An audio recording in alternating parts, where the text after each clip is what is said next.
Grateful I am to Tyler Perry. He is probably one of the most brilliant young entrepreneurs that we have. Why do I admire him? I have never seen his portrayal of Medea as a man cross-dressing. I saw his wonderful portrayal of Medea as bringing to the forefront the strongest person in the history of our sojourn in America, and that is Medea. That strong black woman who was the cornerstone of her family. She always was that figure that gave guidance, correction, reprimand, discipline. And Tyler Perry brought her to the screen in funny ways. But what I was seeing was the greatness of the strong black woman who saw us through from yesterday to today. Peace, healing, and light, family, and welcome back to, honestly, a bonus episode of Healing with Angelica's podcast, where we discuss all things healing. And if you are new to the show, welcome, beautiful souls. So before we get started, okay, this is going to be a nice dialogue. I'm looking forward to this, right? But before we get started, on today's powerful episode, please be sure to share, like, follow, and subscribe so you won't miss out on any upcoming episodes on any of your favorite podcast station. Closing the Gap broadcast on YouTube, Knowledge for Life on YouTube, and Healing with Angelica on Facebook and YouTube to make sure that you catch up on all of the new episodes that we have. Also, be sure to definitely check out our Healing Journey program. If you are ready to heal and don't know where to start, Healing with Angelica is here to assist. Get started on your one-on-one healing journey today and book your call by texting the word HEAL to 937-313-2466. Also, next month, July 1st, we have our, I think this will be our 4th healing circle. We have our healing circle that we do every month now on the first of every month at 6 p.m. Eastern. So definitely be sure to join our healing circle. So if you like to join, please text the word circle to 937-313-2466. So on today's episode, I got a whole powerhouse with me today, okay? Listen, I got my brother King Cam, sister Ebony X, brother Coach King. If you don't know him, that's my brother Zion down there at the bottom. Of course, me, sister Angelica, and we also have our beautiful sister Ebony Somone. Did I say that right? Yes. Okay.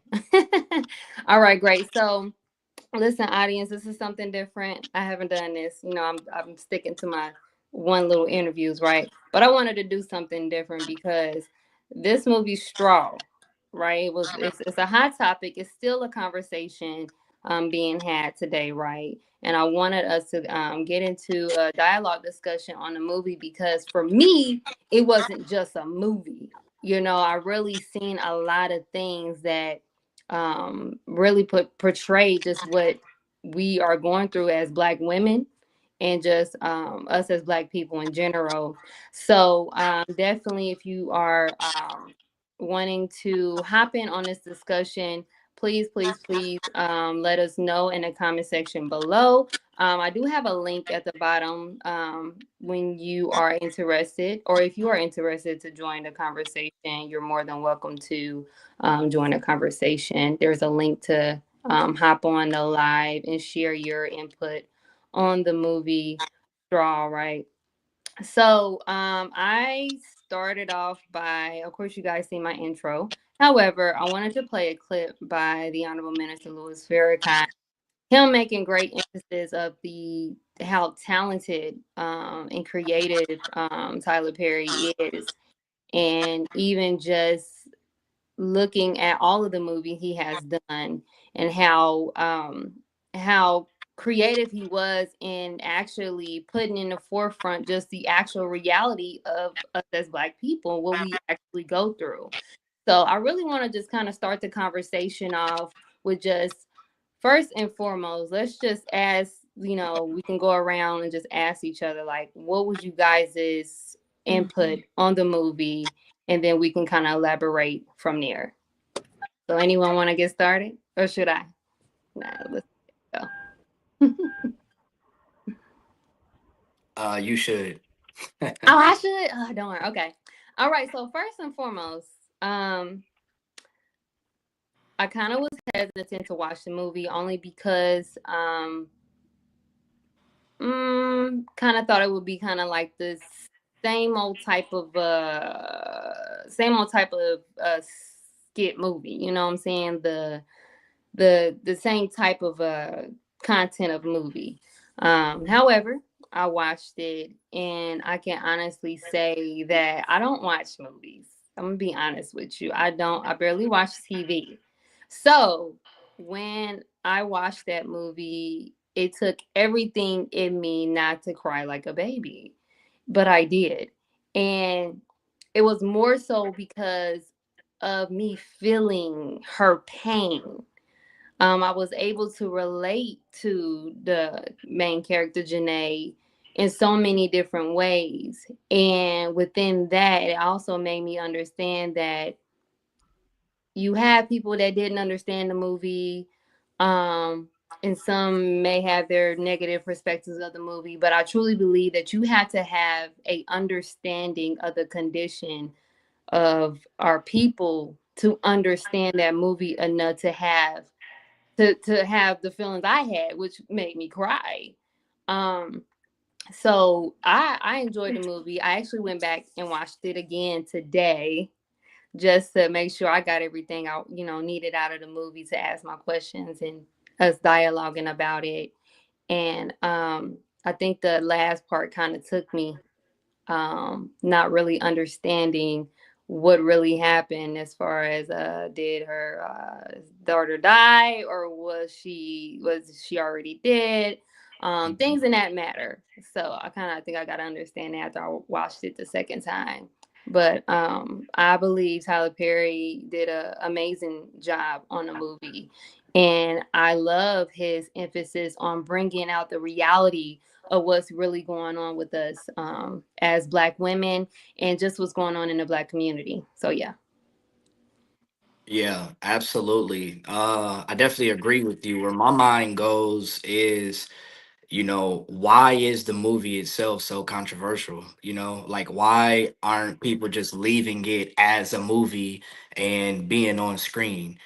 So many people watch the movie and, are sharing their take on it. So I think that's the first thing where my mind goes is, why is it even a big topic to talk about? You know what I mean? And when I start thinking along those lines, it goes to what you're saying. It's the understanding of the condition of our people. And I think the relatability, whether you're a black woman or not, I think being black and involved in the struggle, or just struggling, period, the struggle, period, you can relate to what's going on in the movie, because it's about somebody who's trying to make the best of their situation. They're doing all that they can, and they break the straw gets broken. You know what I mean? So anybody can relate to that, and I think that's what's causing so much talk around the movie. Me personally, I don't like Tyler Perry movies. He's a great, he's a great person, filmmaker. But just personally, like movies with him as Medea, I don't, like to watch them. But the other movies I do. But I just heard so much talk about this movie on social media, which caused me to go watch it. And I'm kind of like in the middle. I don't like it, but I don't not like it. You know what I mean? It's definitely a lot of takeaways and lessons that you can gain from it. But for me, I think it was good acting for sure, but I felt like it was rushed. Like it got straight to the point. There was no build up, and it was just at the climax the whole movie, and then it ended. So that's my take on it. Coach Oh, Cam, not Coach Cam. I call you Coach Cam. Coach King. Well, Coach Cam too. Brother King Cam. yes, ma'am. So first I want to just say thank you for having us, allowing me to be on your platform to have the opportunity to speak. In reference to and about this particular movie, I did a review of it myself when it first came out, and I first watched it. I actually watched it twice, um so I could get the best understanding of it. And initially, like you mentioned, it's like like King mentioned and like you mentioned, we wasn't gonna watch it. I wasn't gonna watch it, but then I said, "Nah, let me go ahead and watch it." So but I definitely want to thank you for the opportunity, and also to share the stage with some powerful individuals. So when I did my review on Straw, I had some takeaways. And as it pertains to Tyler Perry, I love how the Honorable Minister Louis Farrakhan always sees the good in our people.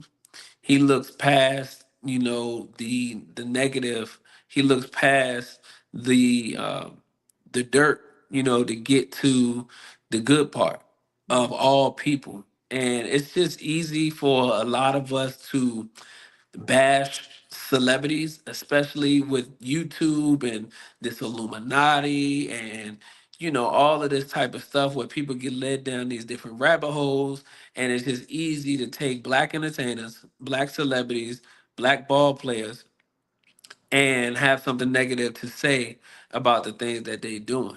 So I like how the minister always is on the opposite side of what our people, the majority of our people, are gonna say.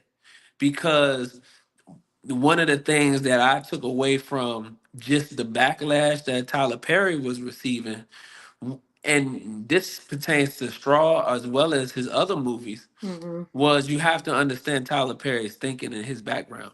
I actually watched Tyler Perry's documentary.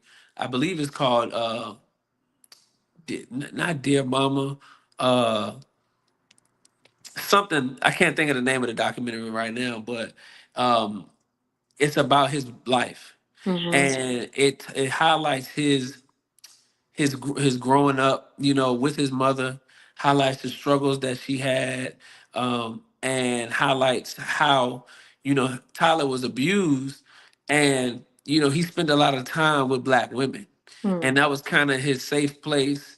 And he learned a lot from being around black women because he was around his aunts and his grandmother and his mom, you know, and he listened to their conversations, and he saw the things that they went through, and sort of, you know, he was there as they were going through certain things in their life. So when you watch the Tyler Perry movie and you look at the black woman perspective that he puts out the black woman perspective that he saw growing up, which is a reality, whether we like it or not, Mm. which is a reality in our community. So that's one thing.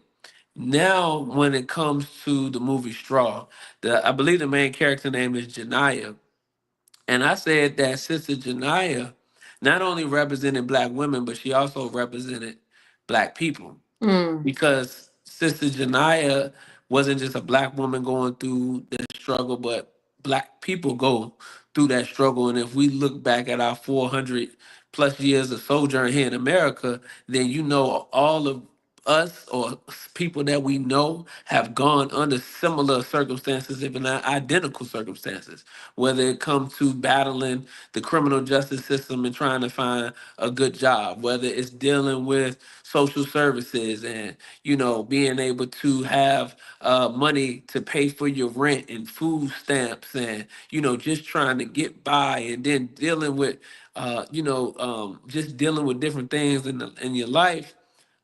You know, Janiyah represented more than just a black woman, but also black people. So one of the major takeaways that I took from it was the lack of compassion, Mm. because as the movie began from start to pretty much the climax of the movie where the straw broke the camel's back, it was pretty much back to back people showing lack of compassion.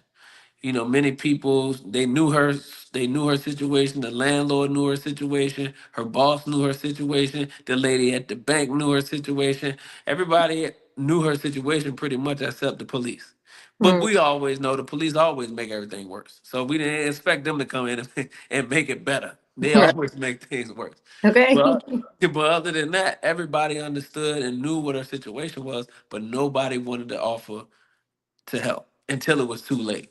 Mm. So, you know, I think for when you look at that aspect of it, we have to, you know, raise our level of compassion, raise our love for just ourselves and our own situation, and and grow that love to be able to share and do a kind deed to help somebody else out. I love that. I love that. I agree. It was just kind of like no one wanted to, cause she kept saying something. It made me think of maybe some things she may have went through, Well, she like, kept saying nobody want to help me. yeah, no one wants to Nobody help help me, me. Yeah. or she kept saying that, like, and that just makes you think, like, that's how we. I mean, that's how we feel. Like no one wants to help us, Hmm. you know. So that lack of compassion that stood out to me as well. So yeah, that's yeah. So Anybody else want to I could, elaborate? I Thank you, could, Coach Cam. I know our brother keeps saying coach. Well, whatever. I got all these different coaches and kings. I know my brother Cam can't stay with us too long. But thank you so much for elaborating on that. Yes, Uh, man. my two sister Ebony's. I know my one sister, she just caught on today. So yeah. So for me, to be honest, even when you posted about it and I agreed to be on, like I asked to be on the show, and thank you for that. For me, I come from a perspective of like I'm thinking of it in totality, right? And I come from a health and wellness perspective or vantage point, if you will, right? mhm. So I'm thinking about it in the sense where, one, it's a very popular movie, and I know that historically media has been used to manipulate situations and get us thinking a certain way and feeling a certain way and kind of orchestrating a narrative, right? So from the time when I see it being popular on Instagram and, you know, social media and whatnot, I'm like, I'm not going to watch that because it sounds depressing. And do I need to watch this movie in order to understand the plight of Black women or of single mothers, do I need to see that? It's like, if a Black person gets shot by police, do I need to actually watch the video to understand the weight of what is happening?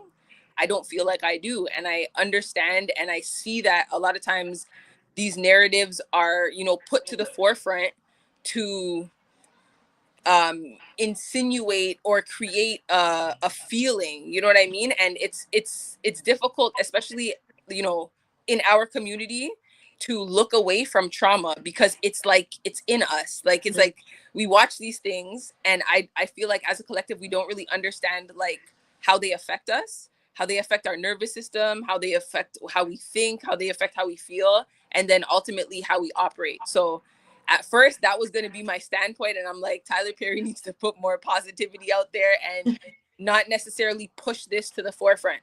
However, because being on the show, I'm like, you know what, maybe you know, in this season of my life, I just so happen to be a single mother, right? So I'm like, okay, I have to check myself. We're growing into gods. I have to check myself, right? So I'm like, maybe there's a part of me that's like triggered or like avoiding it. So I'm like, okay, let me confront this, and come into this situation with, you know, understanding of the movie. So I watched the movie today, and my whole perspective changed. Like, I understand why he depicted it like it was. He did a very good job of depicting the experience of Black women, Black people, single mothers. And I've literally myself personally been in situations where I'm like, man, this could be a movie, because it's like, somebody can't make this stuff up. It's like one thing after another after another after another, you know what I mean? So it's like, it's not, I've heard people say like it's far-fetched, it's so unreasonable, and I'm like, no, it's not. You know what I mean? So I think he did a really good job of you know, depicting that. But I do also, you know, coming back to my original point a little bit, like, we have to be aware of how we take in everything, right? Like food, media, music, all of these things, right? Because sometimes, especially sitting and watching a movie, when you sit and watch a movie, you're in a state of relaxation, you're chilling, you're watching the movie, you are hyper focused on exactly the sounds, the visuals, the everything that's going on. And that is a prime opportunity for you to be influenced in ways that you really don't understand necessarily, right? So I think we have to be aware of that. And even for me going into the movie, I'm just like, I need to, you know, protect my energy and whatnot. Whereas like most of the time when we go and watch a movie, that's not how we go into it, you know?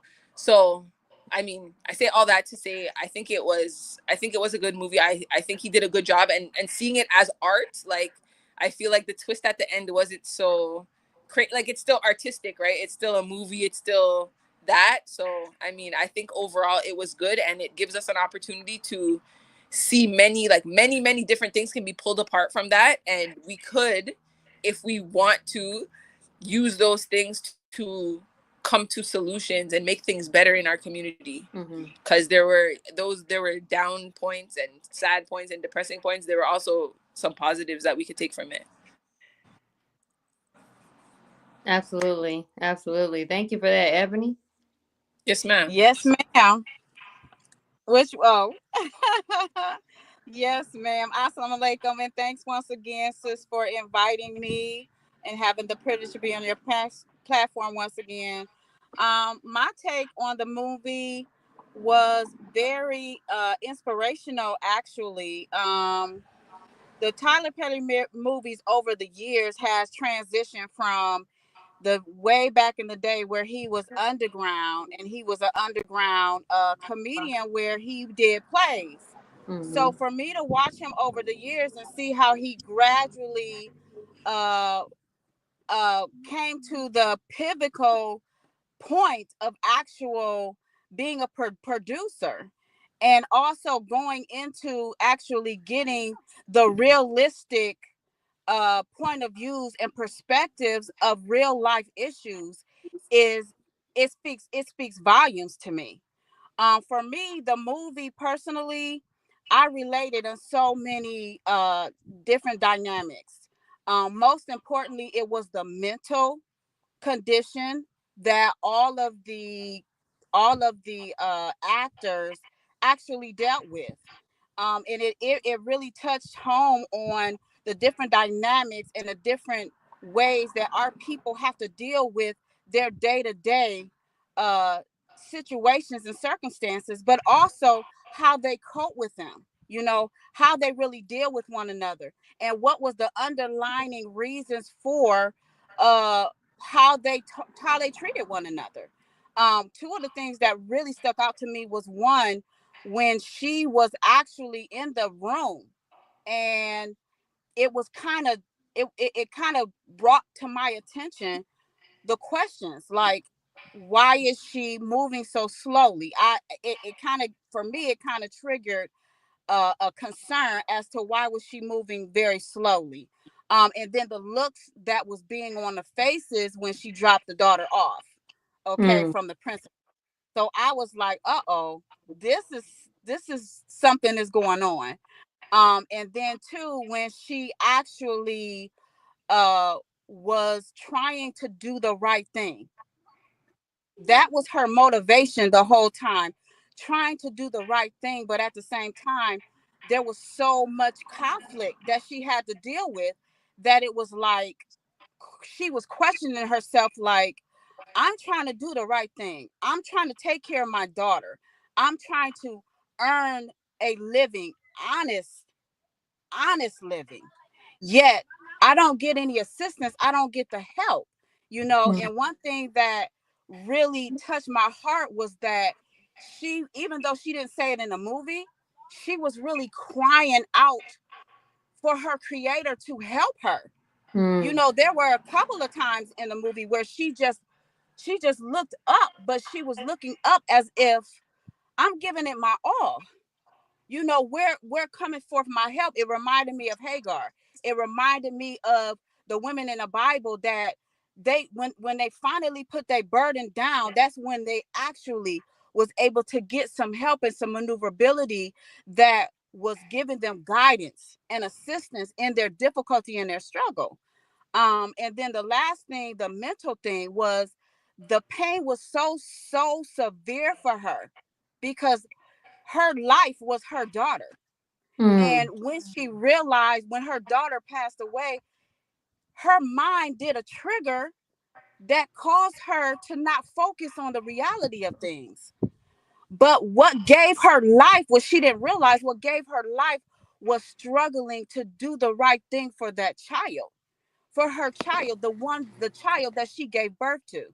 So I was like, wow, that mind, the mentality, and the ability for the mind to that power that the mind has to actually be able to say, hey, you can still focus, you can still do this work, you can still move, you still have some innate power or source within yourself to keep moving, keep pushing. So those were the highlights for personally that really touched me in the movie. Woo! You literally said it all. Did anybody want to elaborate on what she just said? Yeah, I wanted to touch on that mental aspect as well, because that was something else that stood out to me, was how we actually process trauma. Mm.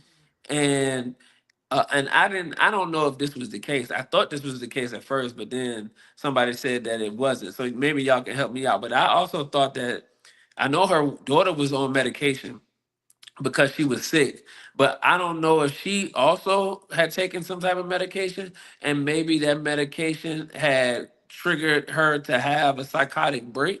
I don't Mm. know. Maybe, I don't know. Y'all correct me on that part.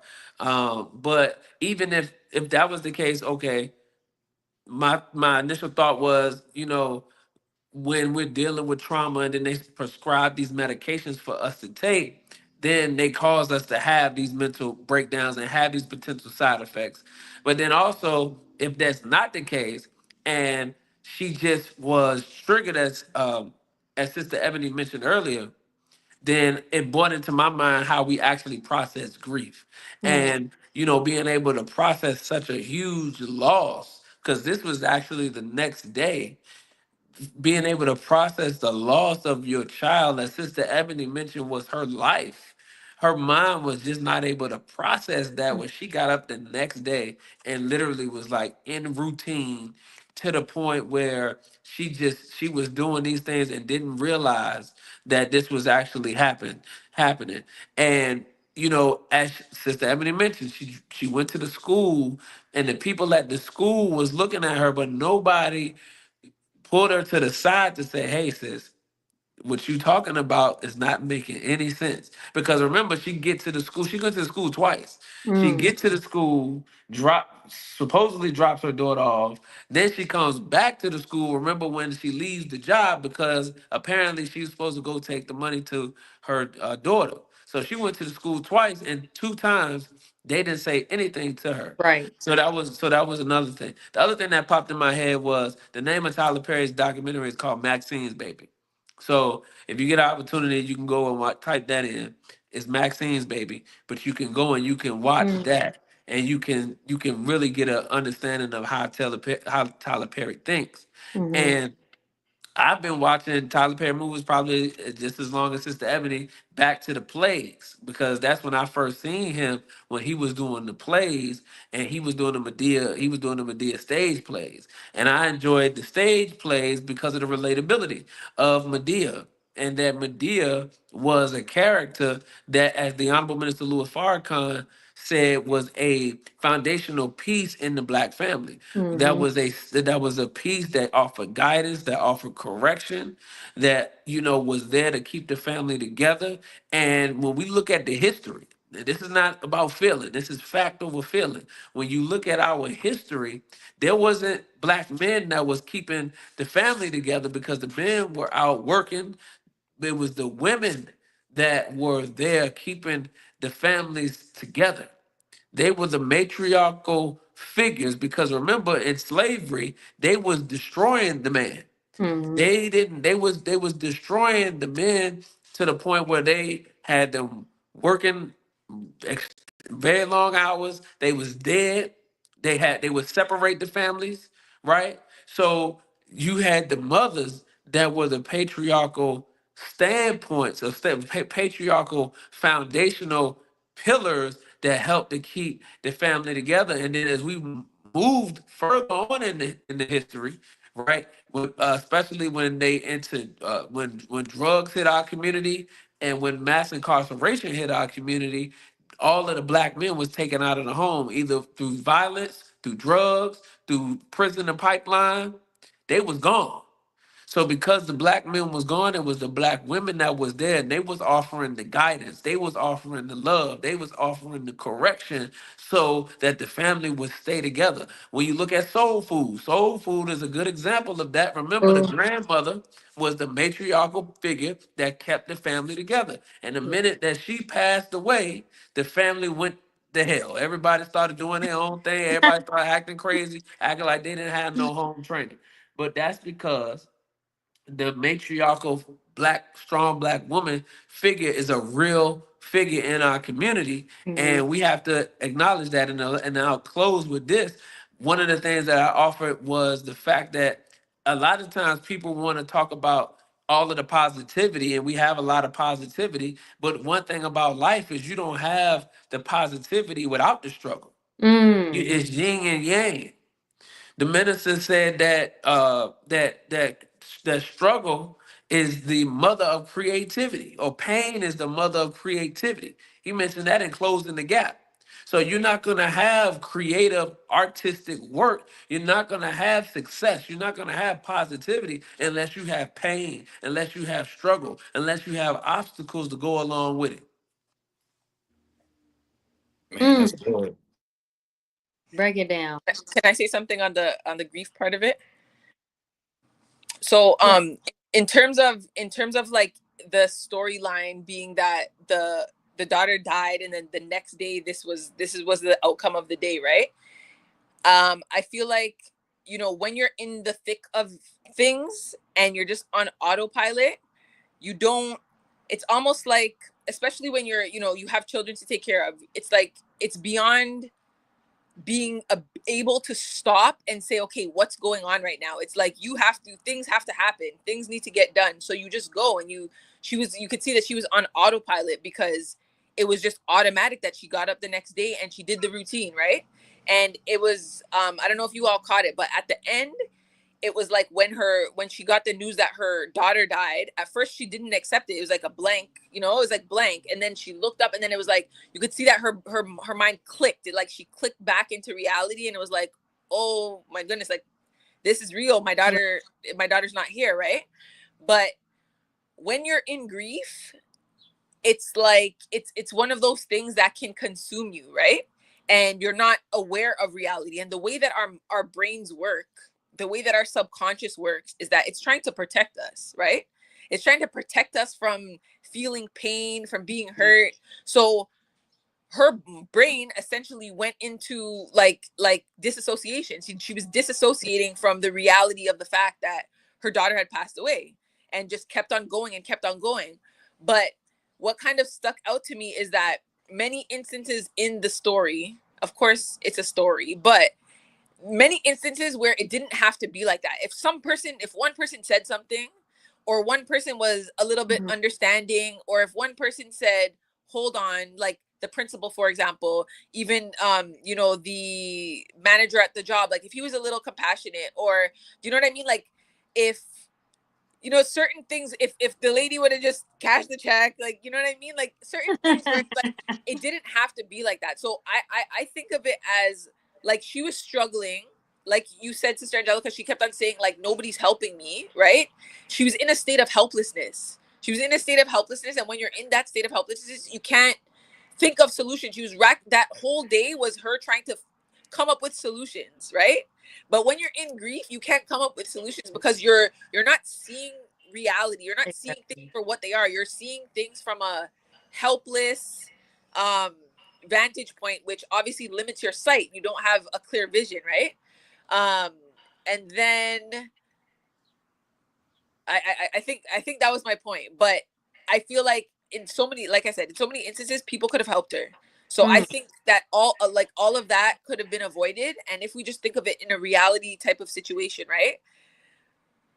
There are many of us in our communities who are going through things like this. And sometimes it just takes a word to give to somebody. Sometimes it just takes a little bit of compassion, a little bit of kindness, a little bit of understanding to make somebody feel seen, and make somebody feel heard, and make somebody feel like, wow, okay, all of this is going on over here, but this is good. You know what I mean? And I think we need to be more aware of us being more of like a community. Everybody's very individualistic. So it's just like, I'm going to just focus on me. My people are good. My family's good. Okay, she'll handle it. Or she's strong.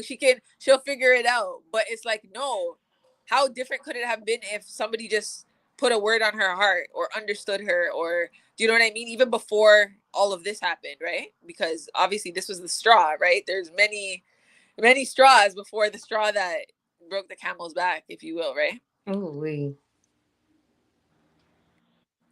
Yeah. Cam, did you have something to say? No. No, ma'am. Okay.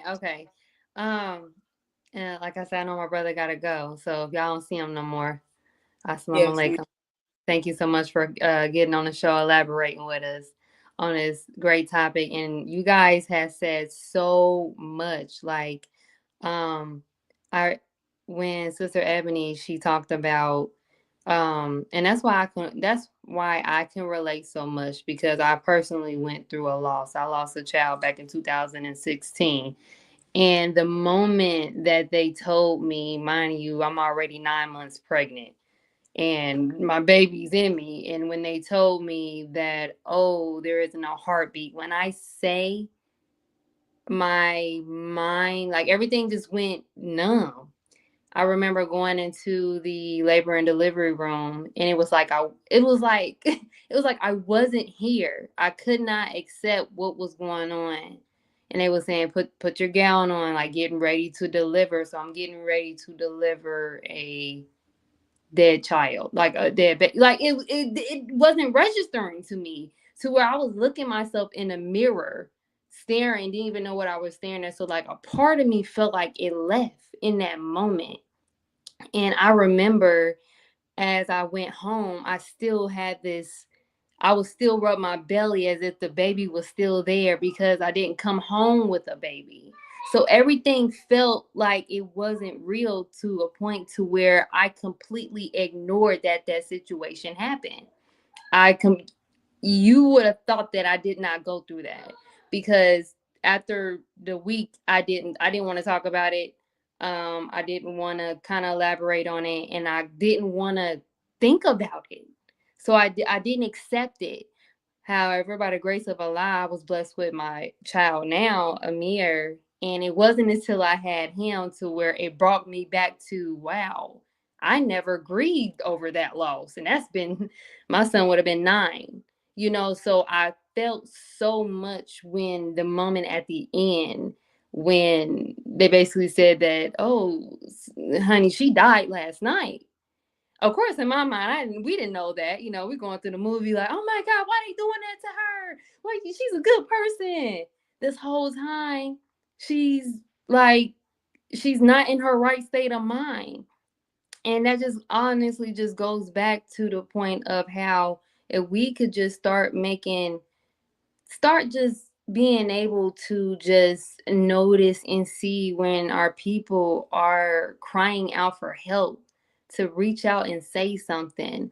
It was so many times and so many instances. Honestly, the movie could have got cut short if somebody would have just went and go talk to her. If somebody would have just went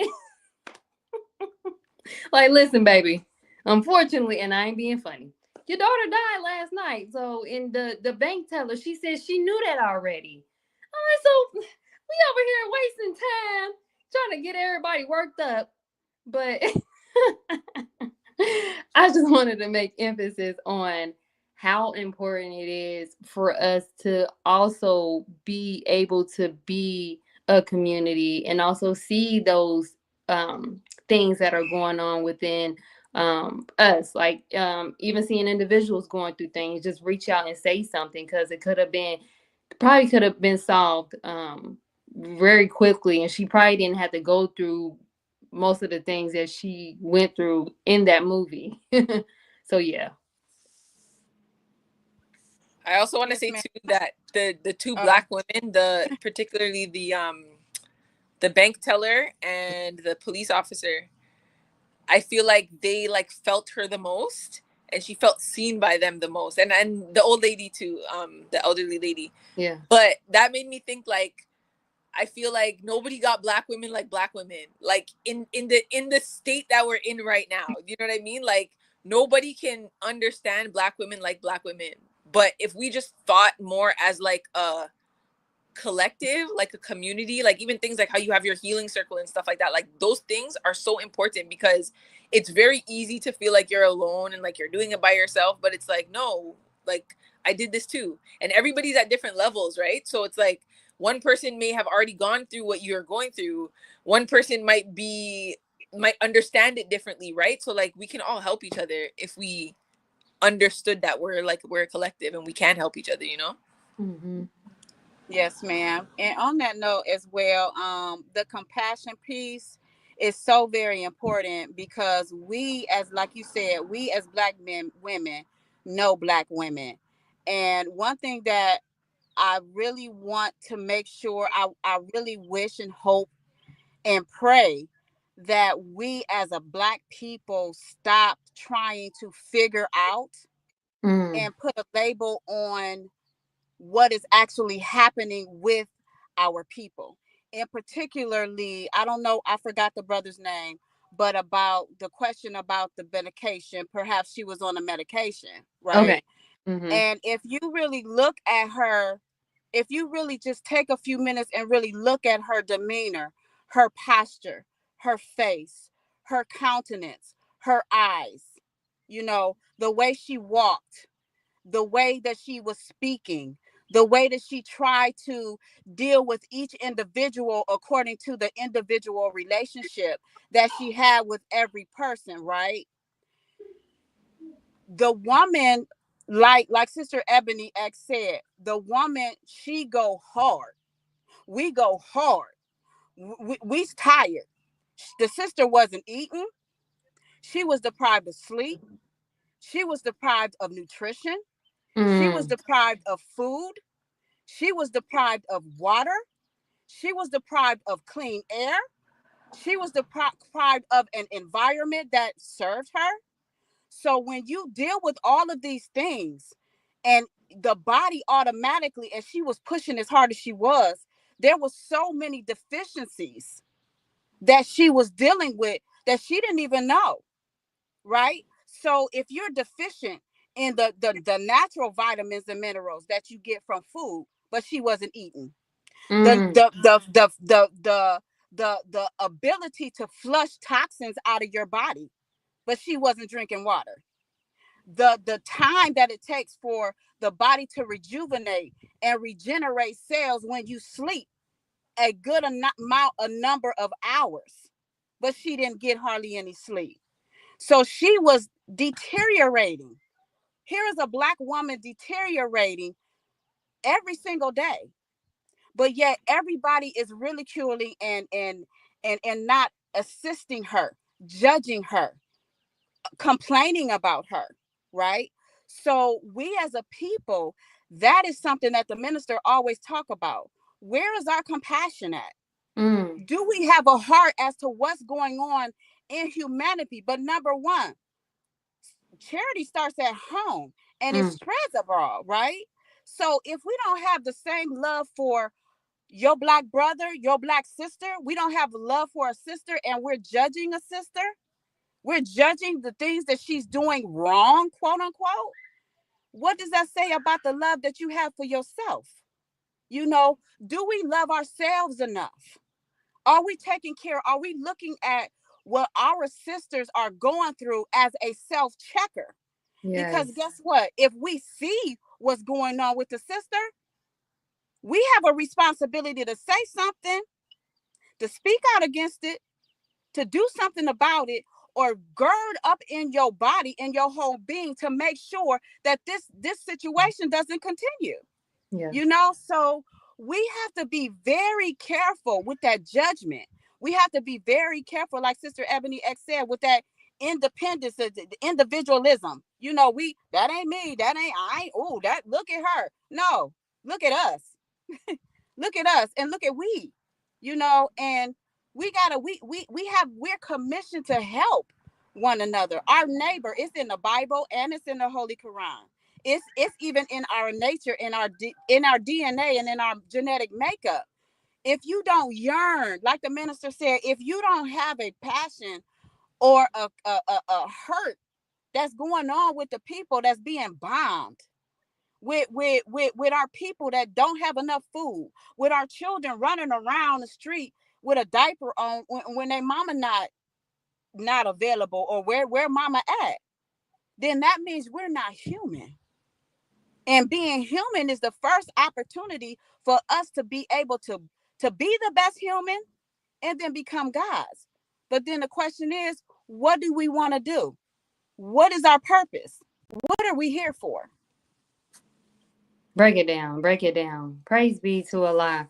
I'm Sister Ebony, because I want to get Yeah, I was just gonna say one thing to piggyback off of what Sister Ebony said.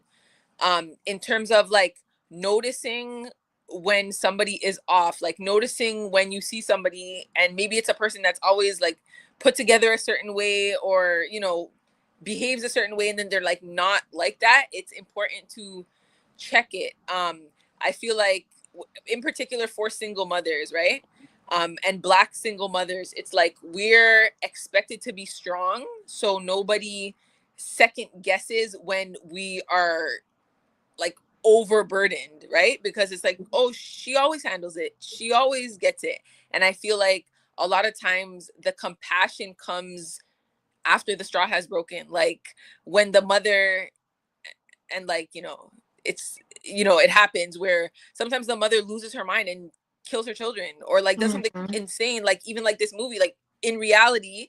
And then they say, well, I wish she should have asked for help, or like I wish I knew, or like, you know, all these kind of things after the fact, even in the movie, right? Like all these people showed up for her, and that was the part where I got a little teary, because I'm just like, oh, they showed up for her, right? Yeah. But it's like, why did it take for all of this to transpire for somebody to say to see her? Like, you know what I mean? Like, why does it have to get to this extent where, you know, coming back to what I said initially, it's like one person could have said something to her, you know, that alleviated some of the burden or some of the stress off of her. Like, yeah, so just being aware, like we have to be aware of each other. And I feel like as like that thing where as mothers, I feel like, well, for example, like we're at the playground, right, and like another child gets hurt, like automatically you're gonna go and like, I don't know, that's how I am, automatically you're gonna go help the child, like regardless if it's your child or not, right? I feel like we should be like that in normal situations, you know what I mean? Like if someone needs help, like ask them, like be willing to help. Like don't be one who's like, you know, first you're gonna turn up your nose and be like, oh, look at her, like, you know what I mean? Like no, be willing to help, because she is you. I forgot what Sister Ebony says, but like we're in this together, like it's us, it's not her, it's me, it's you, it's us, you know? So yeah, just being aware. Exactly. I love it. I love it. Coach King, I know you've been quiet most of the time. I'm waiting to hear from you. I know we got a lot. This is the, oh my God, I'm okay.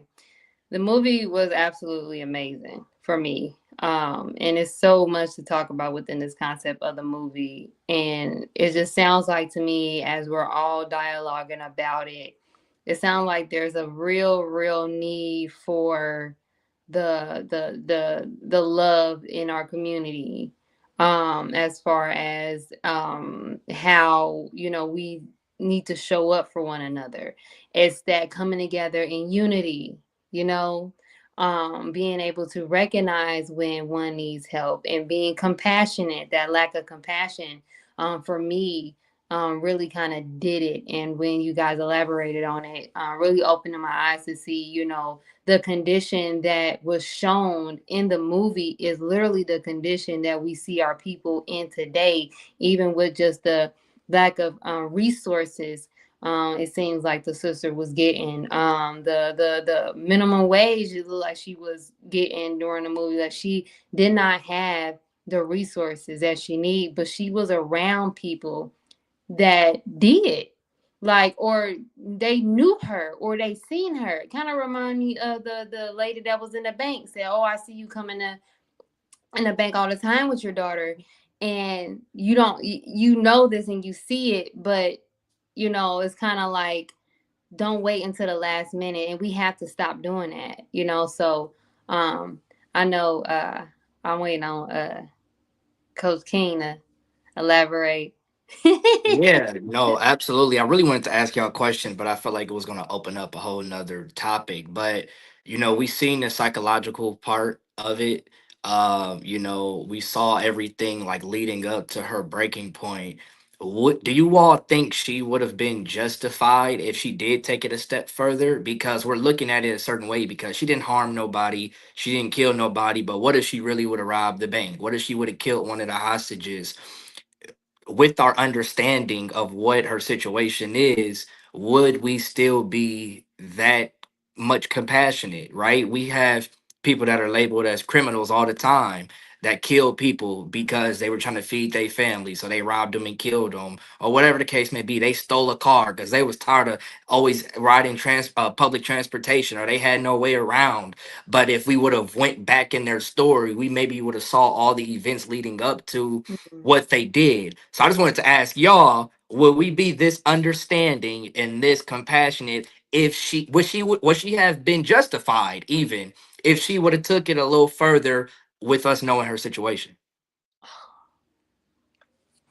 I can speak to that, to be honest, because I have like personal experience with, you know, something along those lines. And personally I feel like yes. And it's also why, like, it points to a problem in our, well, I'm in Canada, but I mean like North American, I feel like the judicial system as a whole, in terms of criminalizing certain things to such a high extent, where a lot of times like rehabilitation is after the fact. And I feel like if people were seen as good, like if people were seen as, you know, people are good by nature, people are good, people don't want to be criminals, people don't want to, of course there's the odd one, right? But if we looked at it like that, and people went, when crimes happened, those background stories were looked into and approached in a compassionate way. Like there are in countries like Sweden, for example, and like those Scandinavian countries, they view their judicial system very differently, and their outcomes are very different. Even their prison systems and the way that their cells are set up is very different. Like it sees the person as a human. It sees the person as not just like, okay, this person did this, but who are they? What's their story? What led up to this? And those kinds of things. So I think we need to. I think that's a really awesome question. Like that's a great question, because often we don't think of that. We just look at the incident. And I feel like even for myself, like if I didn't have a close connection with kind of something like that, then maybe I wouldn't even think how I'm thinking now, right? Because you just think, okay, that person's bad, they did something bad. But it's like, if you look at the person, you're a human, and by nature we are good, you know what I mean? But things cause us to be this way. Of course, some things deserve the end of punishment, but I mean within reason, right? So Yeah, and I think the movie made us do that. It made us take a deeper look into why people do what they do, right? It's always like the minister says, it's a motive of why we do what we do. You know what I mean? But I just was interested, you know what I mean? Because obviously, and it's no knock to the character, but I mean, who wouldn't feel bad for a struggling single mom? You know what I mean? But will we feel bad for 16-year-old, you know what I mean, Chicago native that just stuck somebody up or because they was hungry? You know what I mean? So I think the movie forced us to start being aware, like, dang, and even not even like people that commit quote unquote crimes, but just being aware just in general of somebody, everybody's going through something. You don't know what somebody's going through. You don't know how your words can affect them. It could be the last strike for them. So it makes me actually look at myself Yeah. a little bit more after watching the film, like, dang, maybe I should, go into situations and encounters with people being understanding from the get-go, not even realizing a situation, but recognizing they're going through something. I think the movie forced that in me. I love that. I love that. And yes, sis. Well, praise be to Allah. Thank you so much, Sister Ebony, for joining us. We'll go ahead and let you go. Can you Thank hear me? you. assalamu alaikum, it was cool. Yes. Walaikum salam. Salam. No, Tell me. I can hear you now. No, our one sister, she had to Oh, go. yes, ma'am. I just wanted to answer his question. I would say yes, I will still have the passion. In fact, I would have a little bit more compassion and concern for the sister, because that does happen in our community. If you look at the character of the police officers, they are very taunted and they are very excited about the fact that they want our people to be in that kind of position. They enjoy our people to be forced, even if they have a part in playing in our people being into that position to where their rights are completely taken away. So I would have an even more understanding but more compassion for that individual, because we have a history. We have a well rich history as to this going for centuries. you know and that is what we want to avoid. We want to avoid that happening. I enjoy and I'm appreciative of the movie, because hopefully it will give us a consciousness to where we can say, okay, this is something that we have to do something about. We don't want our people to be doing this. We don't want them to be, okay, this is what I'm going to do, because there's even movies out that people has actually robbed banks, Mhm. because of the sickness. I forget the movie that was called, with Denzel Washington. With John Q, with his son Yeah, needed John. a. Yes, Mhm. yes. It's a couple movies out similar to that. Mhm. So yes, I would definitely have the same compassion and understanding. But we want to try to get the consciousness, to where we decide, okay, as a community effort, no more. You know, we have to do something about it. We have to take the initiative and the responsibility so that this will stop, because this is an ongoing pattern. Break it down, break it down. Listen, I had to like think about that, right? Because that's why it's so important. In OMG, I was listening to, I want to say, I was listening to a lecture. It was something that came on Final Call Radio. And that's why it's so important that we learn how to respond. I think it was on the Final Call Radio. It's the way that we respond to difficulty, to struggle. And sometimes, and I'm not saying this verbatim, but it kind of made me think about how when we understand it, and I had to get myself to a point where I accepted the transitioning of my child. It was a point where I did not accept that. But when you understand us as, those that have children, we're just a steward, like this is not my child, like I am over my child. I am a steward over my child, but my child, belongs to God. And that's where, like we will return to him. So once I understood that, it made me have a better understanding and accepting it. And it may be things in our life that we find hard to accept, especially when it comes to a death of a loved one. We may not understand, oh, why did my son have to die? Or why did this have to happen? And this and that matter. But when we don't accept what God has ordained, it makes it hard for us to actually get through it. So it kind of made me think about how because I really wish I could remember what was it on the Final Call Radio. Somebody heard was listening to it. Please let me know. But I was like, wow, there's going to be instances where we won't accept it, but it's not our will, it's God's will. And when you understand it, it's God's will, you're better able to respond to the difficulty or the effect of what has happened to you. And I truly, truly believe that it has to be a space where we have to accept it. And due to Janae not accepting what has happened, mind you, they said she died last night.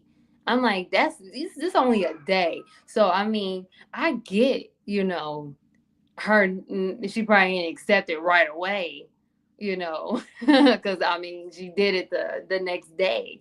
But seeing how, because she didn't accept it, you seen what was going on in her behavior.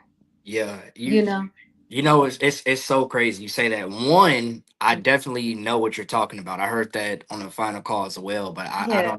I don't know the reference.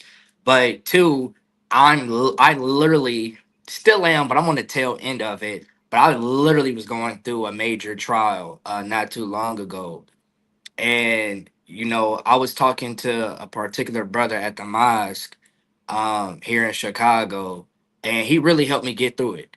And at first I wasn't so open to talk about it, but as we were talking, he basically said, in a nutshell, he said the healing is not in you trying to figure out why. The more that you ask why and try to figure out, why did this person do this, why did this situation go this way, you keep reopening the wound and peeling off the bandage. The healing is in trusting that Allah ordained it. You know what I'm saying? That's where all the healing is. So whenever you're going through something, as I was, and I kept like thinking like, but why? But this doesn't make sense. The assurity comes from, well, isn't Allah the best knower? Surely he is. So you have to trust in Allah's decision, and you can accept what Allah ordained and act accordingly. So that's so funny that you just said that, because that's immediately where my mind went. Oh my God. Listen. And that's how I've been able to get through things, like having to accept, and by the grace of Allah, like I strive every morning to just let Allah guide me to whatever page He wants to guide me in the Quran. And He keeps guiding me to trust, trust, trust, trust. Like everything I'm reading is rest and trust in Him, trusting Him, a lot, relying Him. Like, and when we do that, that's where the peace comes. That's where the understanding comes. That's when, okay, you know, you understand life better, you know, because there is going to be a time we can't live forever, you know. We want to live Mhm. forever, but some things are ordained. Some people like transition in a womb, some people transition like right after birth, and it's a last permissive will. And when you accept that, you can manage the loss better, you can manage the grief better. And I have Brother Willie, and maybe you guys can elaborate on real quick. We won't be too long on here because I'm telling you, we can talk all day about this. But because I don't know what y'all got to do. Yeah, but Brother Willie, and I can agree with him on that. He said, I kind of felt that God was not mentioned in the movie. Maybe I missed it. Thought it was strange for a Tyler Perry movie. Mm. What are y'all thoughts Yes, on that? yes, ma'am. I wanted to comment on what you had mentioned, but I did comment earlier, praise be to Allah, that she was crying out for God. Whenever Mm, you see a woman, especially with that picture that you just showed us about a half hour ago, when she was in the shower, and I mean shower, she was in the rain and her stuff was out. That's God right there. She don't gotta say God. she don't gotta Right. she don't yeah. gotta say Yahweh. She don't gotta say Allah. That's God, creator, something. That is that's and that is that Ooh. that's how we connect with Allah, and He begins to guide us. She surrendered her everything at Yeah. that moment. So she was calling out to God. She may not have said that. Now it might have been because of, I don't know, the tabloids, the writing, the I don't know. But that right there, for me, as your sister, you can't tell me that she was not calling out for God. Mm. She was. Yeah.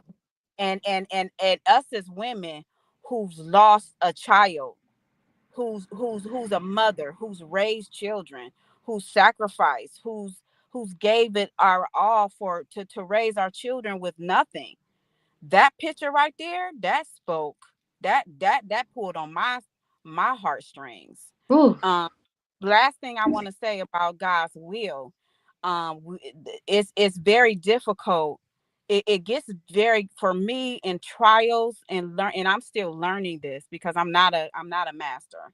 But in learning trials, especially hard trials that's necessary to establish truth, whether it's Allah's truth, whether it's the doctrine's truth, whether it is your way of life truth, whether it is your personal truth that you live on. When you don't surrender to Allah, God, or you don't accept His will, there's Mm. something that goes on. I know for me personally, I found myself taking responsibility for everything. Mm. Like, that's my fault. That happened because of something I did or didn't do.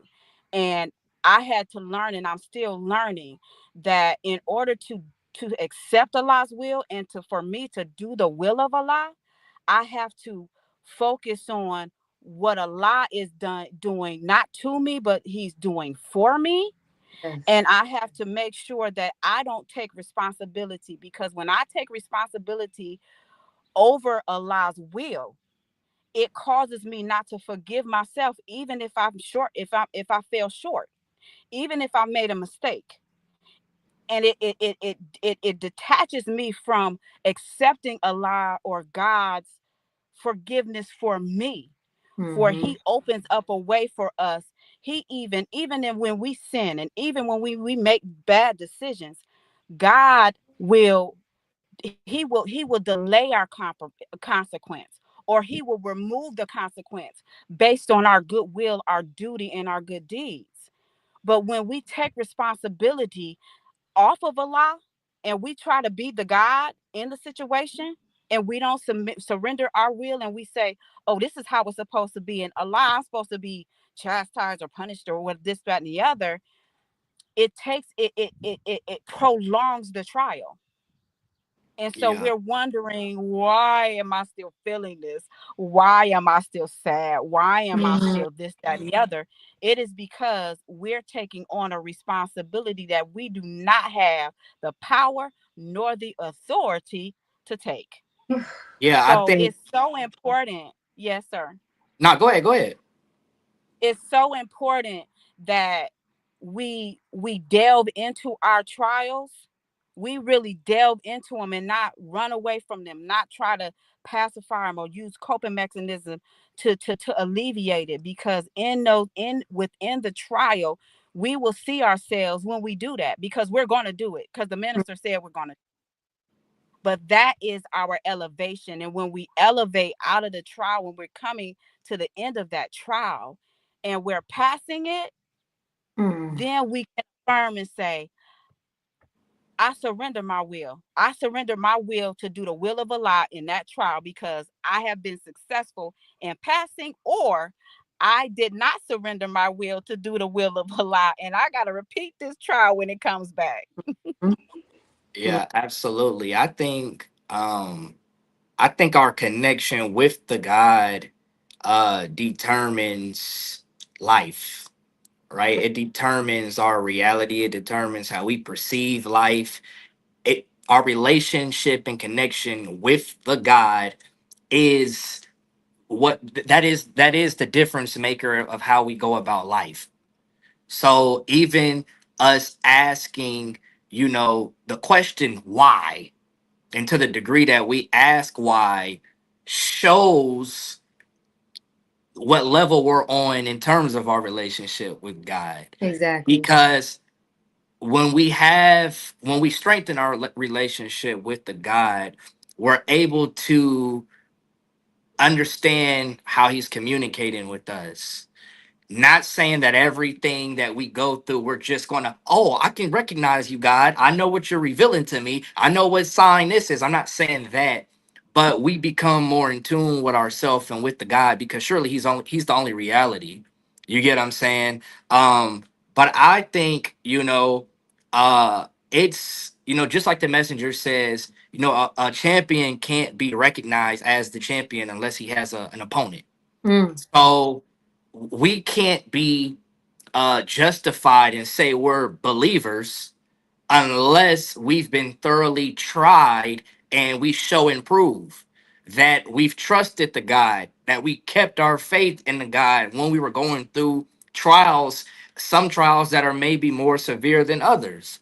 So I think, this all ties in, and of course, like you said, we can go on for hours. I know, This right? hits home for me because I'm literally in that space right now, in this moment.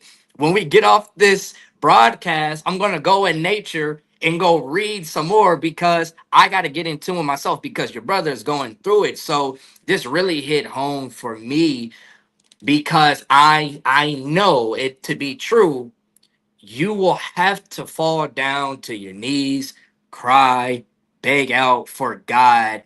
That when that moment happens, I think that's when your Islam begins. It's Mm. easy to hit all your prayers and to be active and to recite the Quran and the scriptures and the teachings, but they become real when you're faced with adversity. Whew. The actual teachings get put in place when we're going through something. We got to maneuver. We got to use the solutions in the teachings to solve a problem. That's when our Islam begins, and we use it as we use it as the weapons in our arsenal to destroy the obstacles in our path. But I think, to conclude, I think all of us have to get in tune with the God. And we know the struggle is ordained. We know that we'll be tried severely, at least once a year. But it is our disobedience, it's our disconnection from the God, which puts us in certain circumstances because we're not supposed to be constantly struggling to Ooh, a certain degree. come on. Come on. Break it down. Oh. Why is it that the show that got like even more hotter like now, like, and I'm Yeah. like, no, I know we're like extending time. I don't know how much longer y'all got. We can do another 15 because we do got more comments and questions. We Yeah, got let's get to the questions. Yeah. okay. I'm gonna go ahead and when I say, oh my gosh, everything's in alignment, you guys, because I can honestly say that that is where I'm at. Like, we're all going through a particular phase in our lives right now, but I truly feel like it's a great phase right now to we have to literally trust in God. We have to trust in Allah. Like, literally trust in him and rest in trust. And that was something that I went into reading the Quran, like rest and trust in him. And like you said, hey, our Islam starts when the trials come. Yeah. Yeah, let's see how you act when rent due and you ain't got the money to pay rent. Yep. Car broke down, or somebody done said something negative to you. That's where our trials come, and that's where that's where we really fall into submission to him. So I'm gonna go ahead and get to a question. I also see my sister have sister Ebony, hop back on. Hold on, wait, you guys. Sister Ebony, you on? All right, my sister back. It got hot, sis. I'm like, oh, I hope she didn't leave us. But I see we had a question. Hold on, wait. Yeah, we think. Okay. So, Brother Willie, he asked a great He's question. on fire, yeah. Especially Yeah, he how is. will we help Janaya and the Maz? What angle from the teachings will we lean in on? Yeah. Well, go ahead.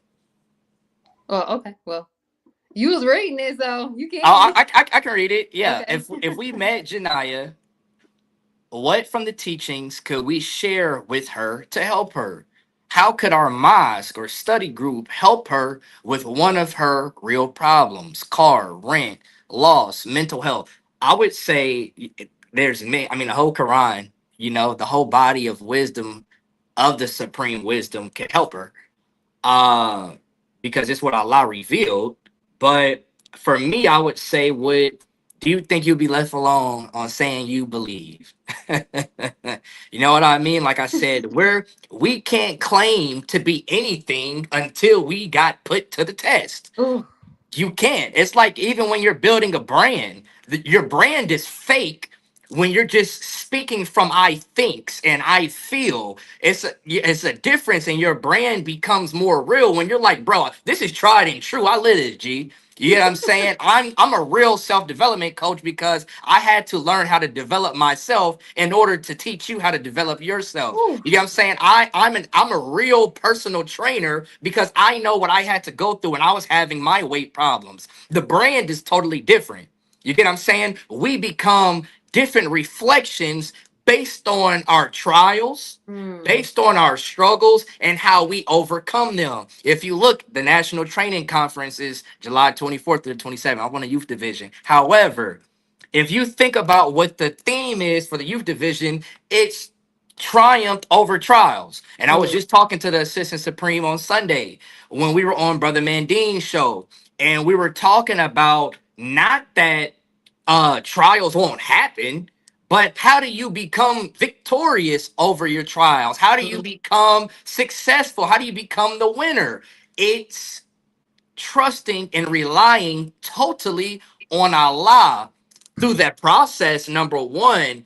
But two, struggle is actually, it don't matter how severe it is, it's actually a good thing if yet we understood because we're being fashioned and sharpening into who we're supposed to be. We can't, we can't claim to be anything unless we've been thoroughly tested to say we are that. Even Mm. me, with me being a student lieutenant out here, with my stripes, I really earned them and still am earning it. But I'm being made a lieutenant.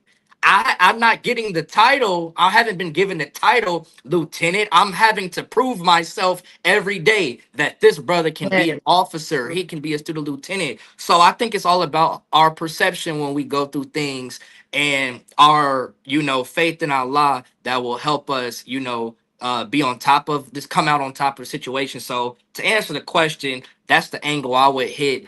That's the angle that I would attack that situation with, is what do you think we'll be left alone on saying we believe? Not yet be Mm. tried. Who do we think we are to not be tried? Yes. Can you hear me? Yes. Absolutely. Praise be to Okay. Allah. You on fire, brother Yeah. Zion. Yes, yes. So I would the question share with her to help her. How could our minds of study group help her with? Well, the first thing I would offer her is a kind word. That's the first thing that I would do. I would offer her to come out. I will try to help her to share with her some of the things that she could do to help her environment. Um, give her the Final Call newspaper. Give her the Final Call radio. But get her in that MGT class. Get her in that MGT class so that she can bond with those sisters. You know, as soon as she walk in the door, there's going to be assistance aid. There's going to be help for her. She's going to be inspired. Our MGT class is top notch, 100, the number one class in the universe. Okay, Okay. so get her into that MGT class, and everything will begin to transform, and just she will get ideas. She will get inspiration. She will get help with food. She will get help with the medications that her child was on. You know, things that she could do to help improve her child's uh her health, but most importantly, her connecting with her God. That's where we learn it. We learn who God is. We Mm-hmm. learn we are the second self of God, not the second self of man. You Mm. know, so get her into that MGT class. That's what I would do. I would try my darndest to get her into that class. If she can't come to class on Saturday morning, Friday night study group, come on, sis. If she can't get there, come on Sunday. Now I what? mean, Now so let's say we go. So brother, going back to brother Willie's point, he said, how many Janayas are we dealing with in the mosque?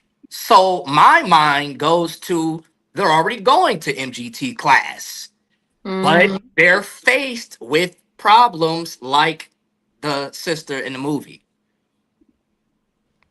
So it's not a lost found that we're like, hey, come to MGT class. We got a solution for you. She's already in the class if she's in the mosque. Mm-hmm. if we met No. Janaya from the teachings, he says if we met The Janaya question prior from to this one. It's question There prior. oh was, okay yeah, there was a question when you wasn't okay on the screen, but I get exactly what. I would still, you know what? My answer would be similar, but I would, if she's in the class, I would have a responsibility to help aid and assist her and remind her, sis, this is, sis, you need help with this. What do you need help with? Or I would try to find a sister to help her, or I'll try to find. We're like I said earlier, we if we have the compassion and the love for self, if we know who self is, you know, then we're going to have a responsibility. We're going to have a yearning, because if she's in the class, if she's in the mosque, and she's in that state, then that says something about the mosque environment, the study Mm. group environment. So it becomes the responsibility of everybody to help the Janayas that's in our mosque, in our study group. Mm. Trust and believe. We can't sit there and we can't conform to the world by looking at the Janaya in the mosque in the study group and saying, "Oh, that's her." No, that's me. Mhm. That's Mm. me. I'm looking at a mirror. I want for my sister what I want for myself. I am a reflection of my sister. So I look if I begin to judge or anybody begins to judge Janaya, that's a curse on us. That's a curse on me. How can I help my sister? I want her to look good. I want her child to be healthy. I want her to have a better job. I want to give her resources. I want to teach her or train her how to make a meal out of beans and a few things that she has in her cupboard. It becomes our responsibility. It's nobody's responsibility. If she's in a mosque, there you my go. responsibility. Yeah. That's us. That's me. That's my answer to that question. I'm sorry I got the question wrong because I thought I was just reading. No, you okay. But yeah, trust and believe. That's my responsibility. Because guess what? The minister ain't gonna like that. The executive council ain't gonna like that. They gonna be asking us what's wrong with us. But it ain't even got to go there. It don't even got to go to that point. It's right here with me. I got a gut. My sister she ain't at her 100. She ain't feeling her. She's crying and screaming out. No, sir, no, ma'am, absolutely not. It's our responsibility, those of us who are in the mosque and the study group, to make sure that our Janaya gets what she needs so that she can be inspired to elevate and build her connection with Almighty God Allah. Absolutely. I don't want to cut you off, Sister Angelica, if you was finna say something. Oh no, I mean I conversation is getting hot. I love it. It's really a good conversation. I do want to elaborate some on that question, but it like you had something to say, Coach King, and then we'll wrap it up for tonight for the show. It was such a beautiful dialogue, but I would like for you to share your comment.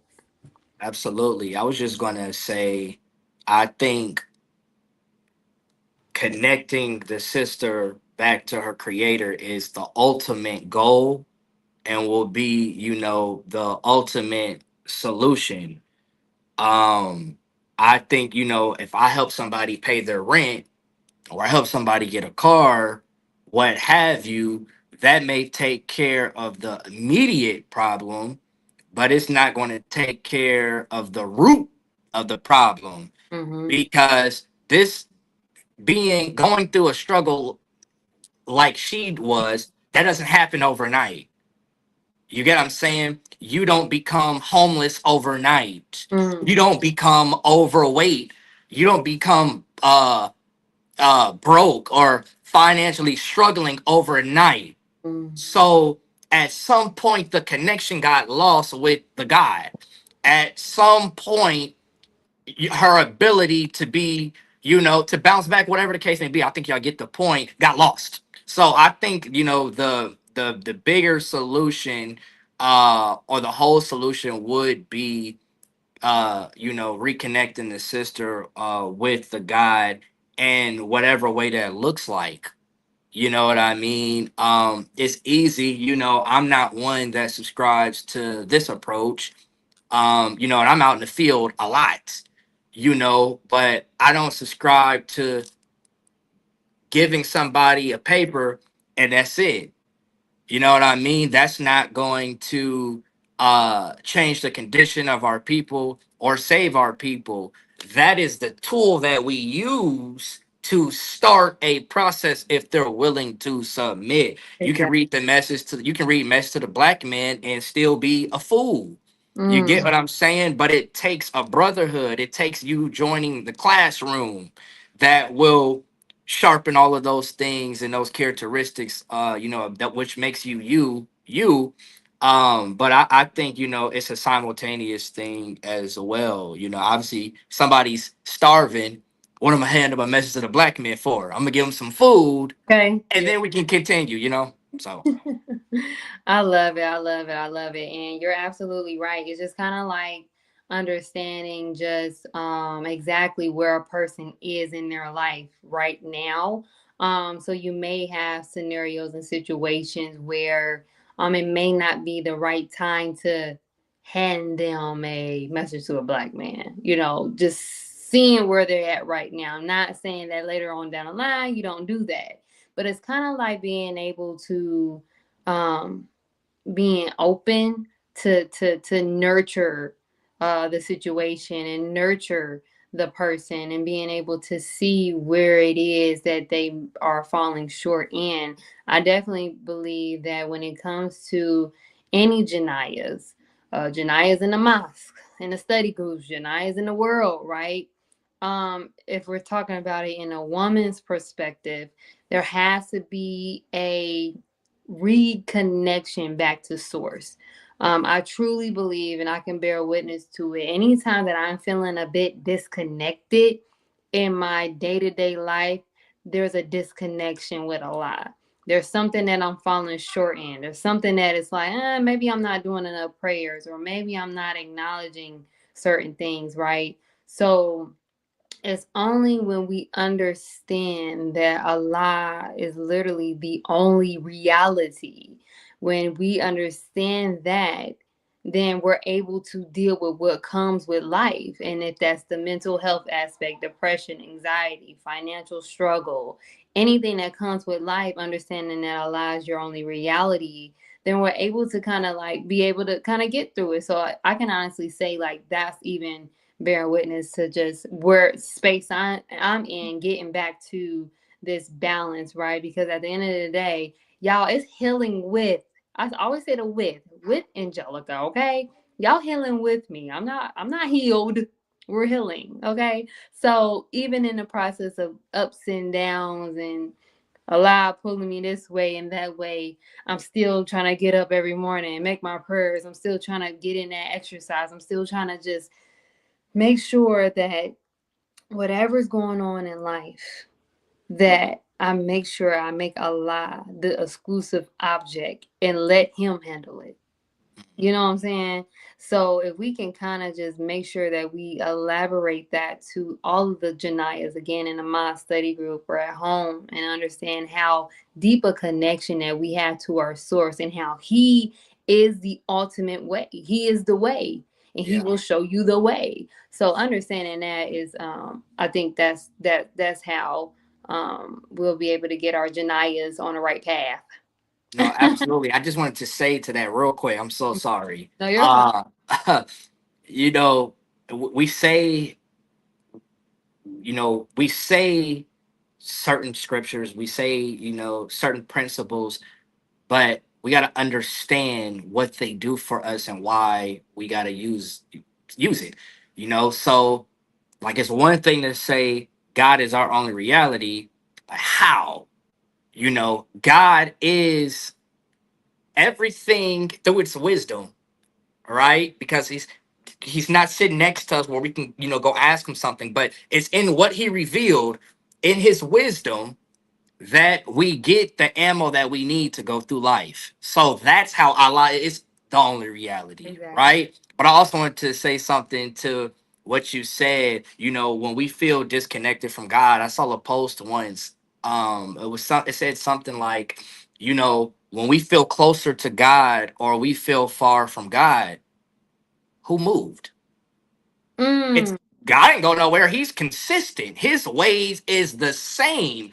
His way is exact. So when we feel close, man, I got a close relationship to God. How?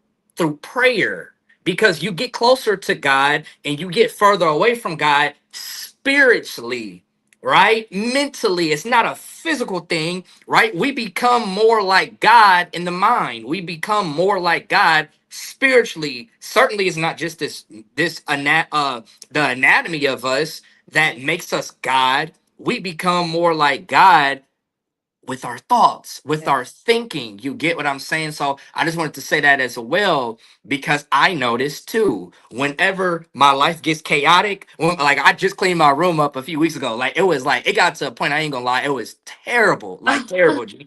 And I was like, wait, what happened? Then noticed I was getting a little bigger. My suits wasn't fitting.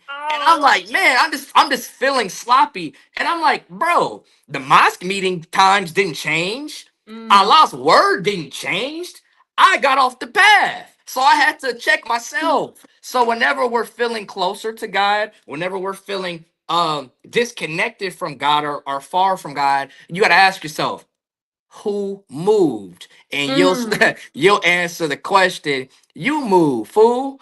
So you got to get back on you got to get back on your dean. So we talk about it, but we have to put an emphasis on it, like the messenger says, fly to Allah, seek refuge in Allah. But what does that look like? What does that Mm. look like? It has to be, that process has to become real. You know what I mean? Money is only as good as you use it. Tools and resources are only as good as we use it, so it can help us with our situations. It's the same with God. God is only as magnificent as we are willing to use him and submit to him. I wanted to get up and walk away and drop the mic. Praise be to Allah. Ah! Oh God, Praise that be just to Allah. hey, that just felt so liberating right there. Praise Praise be to Allah. be so alive. Oh my God, so beautiful, so beautiful. It's a period. I think that's it. Drop the mic, man. Oh my gosh, this has been such an amazing dialogue. We even got like more deep towards the end. I didn't expect how long this was gonna go, but oh my God, praise be to Allah. I just want to thank you all for joining us today. Earlier, of course, we had our brother King Cam earlier giving us his insight on the movie Straw. Our beautiful sister Ebboni X, she gave us some emphasis on the movie Straw. And I'm telling you, Coach King, you really sealed it up with this one. So we gonna end on this, right? Say who moved, man. That should be the quote. That should be the thing. Who moved? Y'all put it in the comment section, like who moved, man? Because I'm saying that's exactly what it is. Like anytime, like if something is off, I know it ain't. It's not. It was me. I'm slipping. I'm Yep. falling off the path.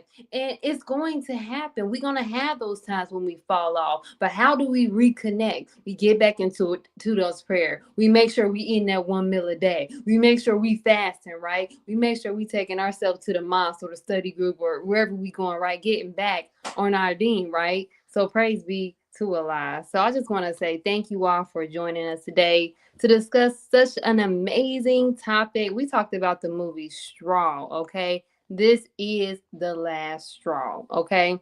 And I just want to thank my amazing audience and Healing Tribe for joining us today. Again, I pray this bonus episode was informative, valuable, and of course, the number one thing always healing to you all. And before we end today's show, can you guys leave us with some closing remarks? Unless that was it, because I mean, brother, that was it for real. I ain't got nothing else to say. I love y'all, but y'all Love got you some closing too. remarks. Love you too. I would just say this is really, I didn't make it to study group tonight, but this was an extra study group. You Ooh. get what I'm saying? So I don't have nothing to add. Love you all as well. This was a great discussion. Um Follow me on Instagram at GTWT official. That's the brand. Grind today, why tomorrow. But seek refuge in Allah. We have to make the teachings and Allah's wisdom become real. We gotta nurse the teachings. Mm. And it's crazy. In my Islam, I got registered March 27, 2022. So I'm a baby, but my journey has been ever since I moved to Chicago after I accepted the teachings and got the ball rolling. Allah has been great to me through the ups and downs. We can't enjoy a sunny day. We can't appreciate a sunny day, and we don't know what it feels like to go through a storm. So we got to be grateful in whatever phase that we're in and always be grateful. Because surely, whether it's Allah's active or permissive will, He's in control. He's running the show. So we got to sit back and accept, what He has ordained for us, and we be pawns on His chessboard. So that's all I have. Appreciate you having me. Of course, of course. Thank you for joining us. Sister Ebony, did you have any closing remarks? Yes, ma'am. Just want to thank you once again for the opportunity to share these life giving teachings. that is from the most honorable Elijah Muhammad. And one thing that the takeaway that I got of what Coach King said is to move. That's going to be my theme. I don't know for how long, but most importantly, the relationship with Almighty God Allah is the foundation. So strive hard to make that foundation and make that connection. Because when you said earlier, Allah is the only reality, He's only the reality if we know that He's real. He's real. He's present. And that relationship that you have, you will lay down and go get back up by the permissive will of Allah. So how is your relationship? That's the question. Ooh. That is the ultimate goal. And once we have that relationship, when we constantly work on that relationship to Almighty God Allah, all our other relationships should be the foundation of it. And we will have good life. We will have the promise, and we will go through the trials as Allah sees fit. So thank you. Assalamu alaikum. Wa alaikum salam. Oh my God, so beautiful. So and I'm on my way to study group. I know that's right. I know y'all see me in the car, but I'm on my way. I'm late, but I'm on my way. Listen, we gonna get there, right? Listen, hey, y'all share this video. Y'all share this show. I already got a clip that I'm already gonna take out right now. Like, hey, I'm just so fired up. But I just want to thank you all for joining us. Thank you guys for joining me. It's always a pleasure to be around my brothers and sisters in the field, so I'm grateful. And I pray you guys have a great rest of your evening. I love you all who joined us. Please continue to connect, continue to subscribe. Hey, I need y'all to go ahead and subscribe to my YouTube channel. Okay, I'm almost to 1,000. Okay, I need y'all to go ahead and subscribe. Hey. Almost there. So go ahead and support your girl. Go ahead and share my content. And go ahead and support Coach King. He got a lot going on. My brother will be on the show next week. Next week, Thursday, he'll be on the show. We'll be talking about what to do after graduation. A lot of self-improvement things. My sister Ebony, she joins us on our Healing Circles calls every first of the month. She dives in deep on the topic of eat to live. That's definitely something when it comes to healing, right? So y'all make sure y'all dive in, continue to support each other, right? And I love you all, and we leave you all as we came. Assalamu alaikum. Peace, healing, and light. Alaikum salam.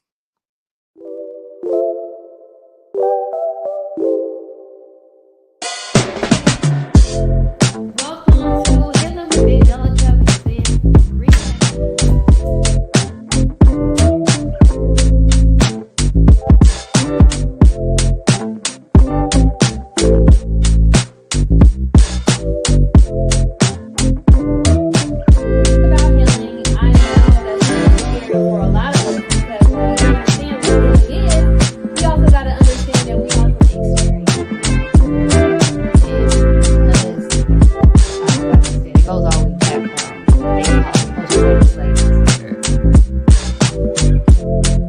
Meditation.